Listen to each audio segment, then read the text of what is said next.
Hello everyone and welcome to Tech Idea. Here we make tutorials on topics that might be helpful to you in one way or the other.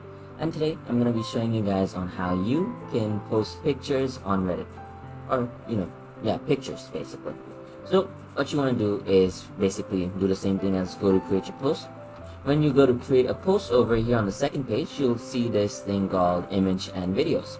Over there, we just want to add a BNMPC land, and we're just gonna post it in our own page. After that, we just want to take this picture that we have and then just drop it. And once I do that, the upload's gonna happen, and then once the upload's done, you just want to press on post, and that's gonna be it. We're just gonna wait for it to finish uploading. We're still waiting for it. It's gonna take a little time depending on what's your internet speed.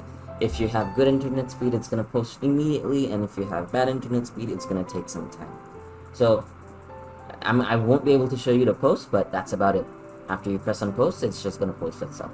So I hope you found this tutorial helpful. If you did, please drop a like, and if you want to see more tutorials like this in the future, don't forget to hit that subscribe button as well as that notification bell. Thank you so much for watching. Bye bye.